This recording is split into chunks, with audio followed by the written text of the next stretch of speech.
31শে জুলাই 2020 কক্সবাজারের টেকনাফ থানাধীন শামলাপুর চেকপোস্ট। ঘড়ির কাঁটা তখন রাতের নিস্তব্ধতা জানান দিচ্ছে। চারদিকে এক অদ্ভুত থমথমে পরিবেশ।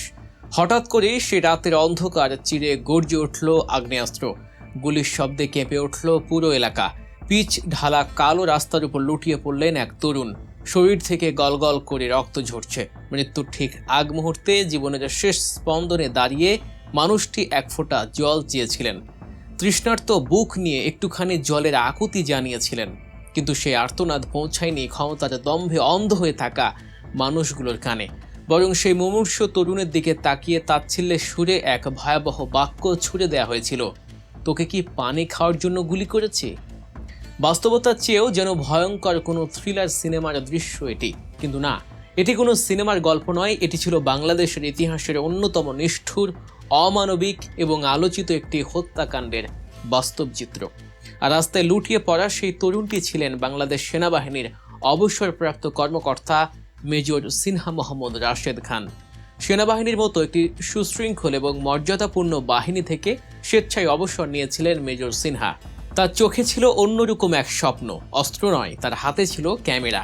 বিশ্ববাসীর কাছে বাংলার অপরূপ প্রকৃতি, বৈচিত্র্যময় সংস্কৃতি আর মানুষের জীবনযাপন তুলে ধরার এক অদম্য নেশায় মেতেছিলেন তিনি। সেই মহৎ উদ্দেশ্য নিয়েই একটি তথ্যচিত্র নির্মাণের কাজে কক্সবাজারে ছুটে গিয়েছিলেন তিনি। কিন্তু কে জানত, প্রকৃতির সৌন্দর্য ফ্রেমবন্দি করতে যাওয়া এই স্বপ্নবাজ তরুণের নিজের জীবনটা এক ভয়ঙ্কর চক্রান্তের ফ্রেমে আটকে যাবে?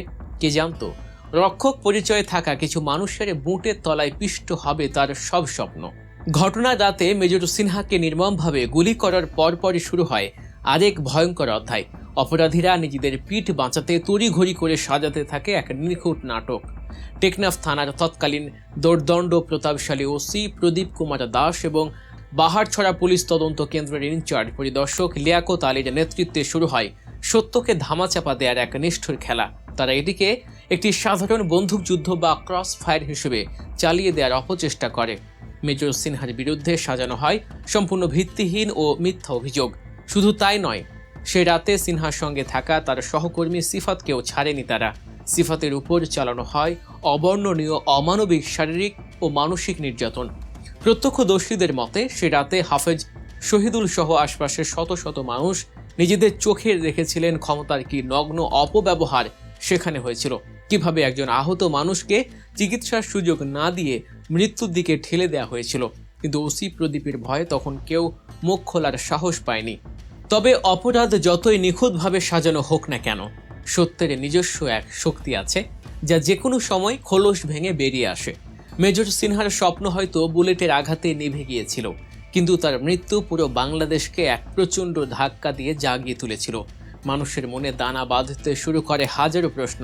এ ক্ষোভ আর প্রতিবাদের আগুন যখন চারদিকে ছড়িয়ে পড়ছে, ঠিক তখনই শোককে শক্তিতে পরিণত করে রুখে দাঁড়ান সিনহার বড় বোন শারমিন শাহরিয়ার ফেরদৌস। ঘটনার মাত্র 5 দিন পর 2020 সালের 5ই আগস্ট কক্সবাজারের আদালতে গিয়ে সরাসরি আইনের আশ্রয় নেন তিনি। দায়ের করেন একটি চাঞ্চল্যকর হত্যা মামলা। সে মামলায় টেকনাফ থানার তৎকালীন ওসি প্রদীপ কুমার দাস, পরিদর্শক লিয়াকত আলী সহ মোট 9 জন পুলিশ সদস্যকে সরাসরি অভিযুক্ত করা হয়। এই মামলা দায়েরের মধ্য দিয়েই মূলত তাসের ঘরের মতো ভেঙে পড়তে শুরু করে প্রদীপ লিয়াকত চক্রের সাজানো সেই মিথ্যা বন্দুকযুদ্ধের নাটক। মামলা দায়েরের পর এর তদন্ত ভার গিয়ে পড়ে র্যাপিড অ্যাকশন ব্যাটালিয়ন বা র্যাবের কাঁধে। শুরু হয় এক শ্বাসরুদ্ধকর তদন্ত প্রক্রিয়া। এটি কোনো সাধারণ তদন্ত ছিল না, কারণ অভিযুক্তরা নিজেরাই ছিল আইন শৃঙ্খলা রক্ষাকারী বাহিনীর সদস্য। তাই অত্যন্ত সতর্কতার সাথে প্রতিটি প্রমাণ, প্রতিটি সূত্র এবং প্রত্যক্ষদর্শীদের প্রতিটি বয়ান পুঙ্খানুপুঙ্খভাবে বিশ্লেষণ করতে শুরু করে র্যাব। দীর্ঘ 4 মাসেরও বেশি সময় ধরে চলা এই জটিল এবং স্পর্শকাতর তদন্তে বেরিয়ে আসতে থাকে একের পর এক রক্তহীন করা তথ্য। তদন্তে স্পষ্টভাবে প্রমাণিত হয় যে এটি কোনো আকস্মিক দুর্ঘটনা বা ভুল বোঝাবুঝির ফসল ছিল না। এটি ছিল সম্পূর্ণ ঠান্ডা মাথায় ছক কষে করা একটি পূর্ব পরিকল্পিত হত্যাকাণ্ড। 2020 সালের 13 ডিসেম্বর র্যাব 15 এর তৎকালীন সিনিয়র সহকারী পুলিশ সুপার মোহাম্মদ খায়রুল ইসলাম আদালতে এই চাঞ্চল্যকর মামলার চার্জশিট বা অভিযোগপত্র দাখিল করেন। এই চার্জশিটে আসামির সংখ্যা 9 জন থেকে বেড়ে দাঁড়ায় 15 জনে। 83 জন সাক্ষীর সাক্ষ্য এবং অকাট্য সব তথ্য প্রমাণের ভিত্তিতে তৈরি করা এই অভিযোগপত্রটি ছিল ওসি প্রদীপ এবং তার সহযোগীদের অপরাধের এক প্রামাণ্য দলিল। চার্জশিটে অত্যন্ত স্পষ্টভাবে উল্লেখ করা হয় যে ক্ষমতার চরম অপব্যবহার করে রাষ্ট্রেরই নিরাপত্তা বাহিনীর কিছু বিপদগামী সদস্য একজন সাবেক সেনা কর্মকর্তাকে পরিকল্পিতভাবে গুলি করে হত্যা করেছে।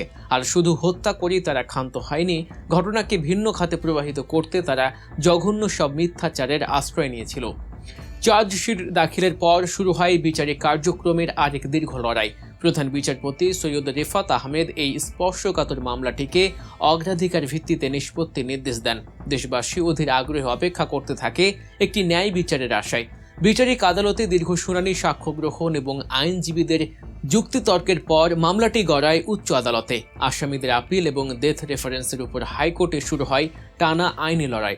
অবশেষে আসে সেই প্রতীক্ষিত দিন 2025 সালের 2 জুন। পুরো দেশের নজর তখন হাইকোর্টের দিকে। বিচারিক প্রক্রিয়া শেষে হাইকোর্ট এক ঐতিহাসিক রায় ঘোষণা করেন। রায়ে বিচারিক আদালতে দেয়া দণ্ডই বহাল রাখা হয়। টেকনাফ থানার সাবেক ওসি প্রদীপ কুমার দাস এবং গুলির নির্দেশদাতা ও বাস্তবায়নকারী পরিদর্শক লিয়াকত আলীর মৃত্যুদণ্ডের রায় উচ্চ আদালতেও অপরিবর্তিত থাকে। একই সঙ্গে এই জঘন্য হত্যাকাণ্ডের সঙ্গে জড়িত থাকার অপরাধে এসআই নন্দ দুলাল রক্ষিত, কনস্টেবল সাফানুর করিম, কামাল হোসেন, আউনুল্লাহ আল মামুন, এএসআই লিটন মিয়া এবং কনস্টেবল মোহাম্মদ মুস্তফা সহ মোট 6 জন আসামির যাবজ্জীবন কারাদণ্ড বহাল রাখেন আদালত। এই রায় যেন শুধু একটি হত্যাকাণ্ডের বিচার ছিল না, এটি ছিল ক্ষমতার দম্ভে অন্ধ হয়ে থাকা সকল অপরাধের প্রতি রাষ্ট্রের একটি চরম সতর্কবার্তা।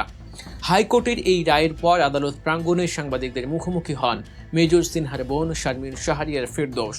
তার চোখে মুখে তখন আপনজন হারানোর দীর্ঘস্থায়ী বিষাদ, কিন্তু একই সঙ্গে একটি স্বস্তির ছাপও স্পষ্ট। দীর্ঘ 1766 দিনের এক ক্লান্তিকর আইনি লড়াইয়ের পর পাওয়া এই রায়ে তিনি সন্তোষ প্রকাশ করেন। তবে তার দাবি, বিচার যেন শুধু কাগজের পাতাতেই সীমাবদ্ধ না থাকে। আপিল বিভাগের সমস্ত আইনি প্রক্রিয়া দ্রুত সম্পূর্ণ করে এই রায় যেন অবিলম্বে কার্যকর করা হয়। রায়ের পেরিয়ে গেছে 1 বছর, এখনো এই রায় কার্যকর হয়নি। কিন্তু পুরো দেশের মানুষের একমাত্র চাওয়া এই রায় যেন দ্রুত কার্যকর হয়। কারণ যখন একটি মামলার রায় দেয়া হয় এবং সেই রায় কার্যকর করা না হয়, তখন সেই রায়ের কোনো মূল্যই থাকে না। তাই মেজর সিনহা হত্যার এই পুরো মামলার রায় যেহেতু হয়েছে, তাই আমাদের সকলের দাবি এই রায় যেন দ্রুত কার্যকর করা হয়। দর্শক, মেজর সিনহা হত্যার এই পুরো ঘটনাটি আমাদের সমাজের এক অন্ধকার দিক উন্মোচন করেছে। এটি প্রমাণ করেছে যে যখন রক্ষক ভক্ষকে পরিণত হয়, তখন সাধারণ মানুষের নিরাপত্তা কতটা ঠুনকো হয়ে যায়। কিন্তু একই সঙ্গে এই বিচার প্রক্রিয়া আমাদের এই আশাও জুগিয়েছে যে অপরাধী যতই ক্ষমতাধর হোক না কেন, আইনের দীর্ঘ হাত থেকে সে কোনোভাবেই রক্ষা পেতে পারে না। এক ফোঁটা জলের জন্য যে তরুণের শেষ আকুতি বুটের তলায় পিষ্ট হয়েছিল, আজ সেই তরুণের জন্যই দেশের সর্বোচ্চ আদালত থেকে ন্যায় বিচারের রায় ধ্বনিত হয়েছে। এই রায় শুধু মেজর সিনহার পরিবারের জন্যই নয়, বরং সারা দেশের প্রতিটি সাধারণ মানুষের জন্য আইনের শাসনের প্রতি এক নতুন আস্থার প্রতীক হয়ে থাকবে। এই দীর্ঘ বিচার প্রক্রিয়ার প্রতিটি ধাপ, প্রতিটি প্রমাণ এবং প্রতিটি আইনি লড়াই যেন থ্রিলার উপন্যাসের চেয়েও বেশি রোমাঞ্চকর এবং শিক্ষণীয়। এখন শুধু অপেক্ষার পালা, কবে আইনের চূড়ান্ত দড়িতে ঝুলে নিজেদের কৃতকর্মের শাস্তি পাবে এই নির্মম হত্যাকাণ্ডের মূল কারিগররা। দর্শক, এমন আরও বিশ্লেষণধর্মী, চাঞ্চল্যকর এবং অজানা সব খবরের পেছনের খবর জানতে গল্প নিউজকে সাবস্ক্রাইব করুন। দেখা হচ্ছে পরবর্তী ভিডিওতে। আল্লাহ হাফেজ।